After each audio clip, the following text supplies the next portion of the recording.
Halo semuanya, perkenalkan nama saya Salahairina Aulia dengan NIM 231002601. Nah, di video kali ini kita akan membahas tentang ejaan. Apa sih ejaan itu? Ejaan merupakan suatu aturan yang mengatur suatu tulisan baik dalam penggunaan huruf, tanda baca, penulisan kosakata dan bentukan kata, serta penulisan unsur serapan, afiksasi, dan kosakata asing. Nah, senada dengan hal tersebut, Fauzi, Rohman, dan Rizal tahun 2019 itu menyatakan bahwa ejaan itu merupakan suatu perlambangan fonem dengan menggunakan huruf. Nah, dalam sistem bahasa itu kan ditetapkan mengenai perlambangan suatu fonem. Nah, lambangnya itu adalah huruf.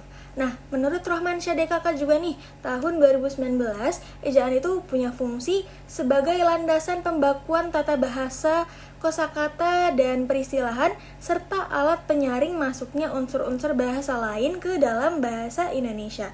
Nah, selain itu juga ada Mijanti tahun 2018 yang menyatakan bahwa pelestarian bahasa Indonesia itu perlu dilakukan agar kedudukan bahasa Indonesia sebagai identitas bangsa Indonesia itu semakin mantap. Nah, hal tersebut dapat kita lakukan dengan menjaga keaslian bahasa melalui penulisan buku pedoman yang membahas tentang kebakuan ejaan. Nah, selanjutnya kita akan membahas tentang sejarah ejaan bahasa Indonesia. Nah, sejarahnya itu awalnya Indonesia mengalami perkembangan sejak tahun 1901 saat peraturan ejaan bahasa Melayu ditetapkan pada tahun 1938. Nah, Kongres Bahasa Indonesia itu menyatakan internasionalisasi ejaan. Nah, kemudian pada tahun 1947, Menteri Suwandi ini membuat perubahan ejaan yang lebih sederhana.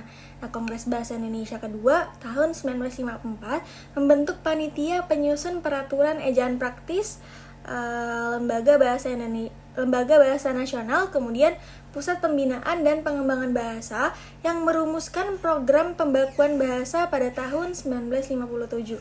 Nah, ejaan yang disempurnakan diresmikan pada tahun 1972. Kemudian Pedoman Umum Ejaan yang disempurnakan atau PUEYD edisi ketiga diterbitkan pada tahun 2009, diganti nama menjadi Pedoman Umum Ejaan Bahasa Indonesia atau PUEBI pada 2016, kemudian disahkan pada 2015 untuk mengakomodasi perkembangan iptek dan kebutuhan bahasa Indonesia. Nah, adapun perbedaan dari EYD dan EBI. Nah, pada PUEBI, halaman 5-6 itu diberi penambahan informasi pelafalan penggunaan diakritik E dan E. Seperti dapat dilihat pada bagian keterangan di bawah ini, contoh untuk pengucapan atau pelafalan kata yang benar. Nah, diakritik berikut ini dapat digunakan jika ejaan kata itu dapat menimbulkan keraguan. Nah, contohnya diakritik E dibaca E. Nah, misalnya nih, ada anak-anak bermain di teras. Nah, bacanya tuh di teras ya, bukan di teras. Kemudian ada kedelai merupakan bahan pokok kecap. Ngomongnya kecap bukan kecap. Nah, kemudian pada EYD hanya terdapat 3 diftong. Ada ai, au, dan oi. Sedangkan pada PUEBI itu terdapat 4 diftong, yaitu ai, au, e, dan oi. Nah, dengan demikian adanya penambahan diftong e, misalnya pada kata survei. Kemudian, untuk ejaan bahasa Indonesia itu terdiri antara lain sebagai berikut. Ada pemakaian huruf, penulisan huruf kapital atau huruf besar, kemudian penulisan huruf miring, dan penulisan kata.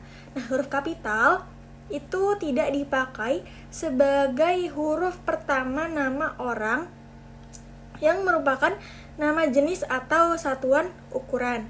Kemudian huruf kapital tidak dipakai untuk menuliskan huruf pertama kata yang bermakna anak dari, seperti bin, binti, boru, dan van, atau huruf pertama kata tugas. Kemudian kita masuk ke tanda titik. Nah, tanda titik ini ada juga tata cara penggunaannya. Yang pertama, dia dipakai untuk kalimat yang bukan pertanyaan atau seruan. Contohnya nih, ayahku pergi ke Medan, tanda titik. Kemudian yang kedua, akhir singkatan nama orang. Contohnya, W. Firdaus Muhyamin, titik. Kemudian ada akhir singkatan gelar atau jabatan, pangkat, dan sapaan. Contohnya, SPD, SAG, doktor, titik. Kemudian ada singkatan kata atau ungkapan yang sudah sangat umum. Contohnya AN atau atas nama, DA dengan alamat. Itu disertai titik ya. Kemudian ada memisahkan angka jam, menit, dan detik yang menunjukkan perputaran waktu. Misalnya nih, 1 jam 35 menit 20 detik. Nah, itu kan ada titik di antara ketiga waktu tersebut. Jadi tulisannya 1.35.20. Seperti itu. Kemudian kita masuk ke tanda koma. Untuk tanda koma, contoh kalimatnya itu ada yang pertama, adik saya menyukai kucing, anjing, dan kelinci. Jadi sebelum dan itu harus menggunakan tanda koma. Kemudian ada kemarin saya ke rumahmu, tetapi rumah kamu kosong. Tanda komanya diletakkan sebelum kata tetapi. Kemudian ada kalau hari hujan, saya tidak akan datang. Nah, dia dipakaikan koma karena anak kalimatnya itu ditaruh di awal. Kemudian ada oleh karena itu kita harus berhati-hati. Setelah kata oleh karena itu kita taruh koma. Kemudian ada oh begitu ya. Setelah kata oh kita taruh kata koma. Kemudian ada kata ibu, tanda petik saya gembira sekali. Jadi sebelum kata dialog yang diucapkan dari seseorang itu kita taruh koma.